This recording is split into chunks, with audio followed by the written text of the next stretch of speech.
The Sacred Heart tradition aspires toward a personal and active faith in God. How do you define your spirituality?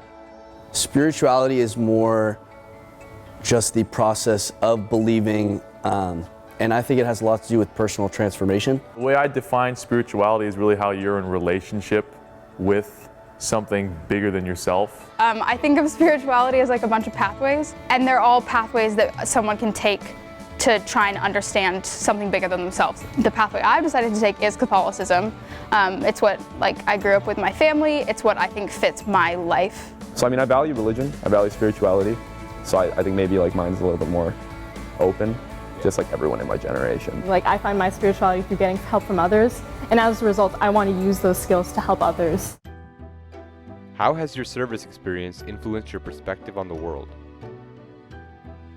My work with Komochi Home this past year with my senior internship, thinking about those women and how I can make their day just a little bit better is something that I think is really connecting and really kind of humbling. This past year for our justice class, we have an internship or service internship, and I was at St. Anthony's Soup Kitchen. I think for me, service is one way I can look back on the last 5 years of my life saying wow, I'm actually really proud of the service I've done, not just for myself, but also just for the way I helped others. It's really about empathy and putting others before yourself, and so really understanding another person's perspective. Serving either the community or the bigger San Francisco community, I think has given me a connection and helped me discover a lot of things about myself.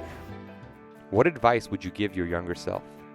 To not accept who you are right now, and just keep trying to find yourself 5 years, 10 years down the line. What I would tell myself is to take risks, and because the most rewarding things that have kind of come out of going to high school were instances in when I took risks. You should really do something that makes you feel like you have a sense of purpose. It's so important to have an intrinsic motivation. The first thing is to be open-minded. Try to actually think and question. Say be humble, humility is a big thing, and don't come into it like you're the king of the world. Don't be cut off, don't just disregard anything you disagree with or don't understand. If you take the opportunity to find what you like, what are your shortcomings, what are your strong qualities, and you display that to people, people will respect you for being who you are, and the right people will come to you.